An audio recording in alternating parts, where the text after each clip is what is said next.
İnsan həyatı, qan, tər və acı göz yaşları bahasına başa gələn tarixin ən uzun müddətli tikinti layihəsi Böyük Çin səddidir.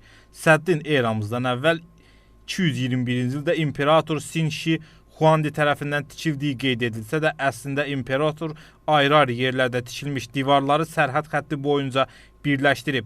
Səddin əsası miladdan əvvəl 8-ci əsrdə qoyulub. Tarixi Çin səddinin tikintisinə Çinin Henan əyalətindən başlanılıb. Səddin tikintisini ölkənin şimalından başlamasının bir sıra vacib cəhətləri olub. Divarın Çinin şimalında tikilməsinə məqsəd köçəri Hun tayfalarının axınlarının qarşısını almaq idi. Tikintisində gil, daş, kərpic və əncdən istifadə olunub. Səddin uzun ömürlü hissələrinin inşasında düyü unundan hazırlanan yapışqandan istifadə edilib. Çin səddinin inşası 2000 ildən çox davam edib. Tikiliyə dövrünə görə müxtəlif cür adlar verilib. Abidənin ən məşhur adları Bənövşəyi sərhəd və dünyanın əjdahası olub. Dünyada ən uzun tikilisi olan abidənin Çin dilindən tərcüməsi isə uzun divar deməkdir. Əfsanəyə görə səddi hörən ustalar üçün divarın istiqamətini əjdahalar göstərib. Divarın tikintisi zamanı Çinlilər tərəfindən bu gün də istifadə olunan əl arabası ixtira olunub. İşçi qüvvəsində əsgərlər, kəndlilər, qiyamçılar və əsirlər təşkil edib. Çin səddi dünyada ən uzun müdafiə divarıdır. Lakin maraqlısı odur ki, Çin səddi müdafiəsi ilə bağlı məsələləri həll etmək gücündə deyildi. Çünki müxtəlif tikililərdən ibarət olan səddi köçəri tayfalar divar yarıqlarından və keşişçiləri ələ alaraq aşırdılar. Qədim türk hökmdarı Bilgə Xaqan, Metə xan, həmçinin Çingiz xan Böyük Çin səddini aşaraq ölkənin içərilərinə doğru irəliləməyə nail olub.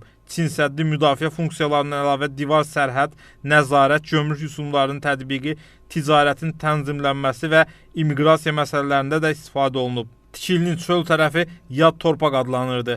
Çin səddi həmçinin dünyanın ən geniş məzarlığı kimi də tanınır. Belə ki, onun inşası zamanı minlərlə insan həyatını itirib.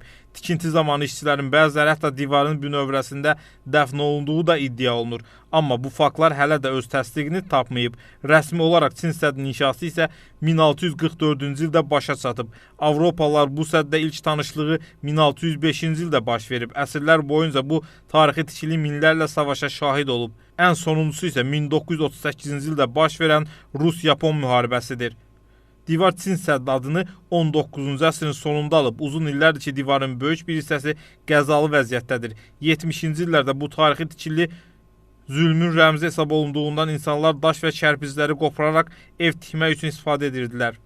Səddin ən enli yeri 9,14 metrdir. Ən hündür hissəsi isə 7,92 metrlik keşişçi qülləsidir. Səddin mövcud uzunluğu ümumilikdə 8850 kilometrdir. Ehtimal edilir ki, bu səddin uzunluğu bir vaxtlar 21 kilometr olub. Səddin təxminən 1/3 hissəsi tamamilə yoxa çıxıb. 1987-ci ildə bu tarixi abidə UNESCO-nun mədəni irs siyahısına daxil edilib.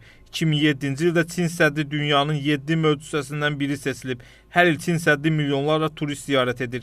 Səddin aydan görünməsi isə tamamilə əfsanədir.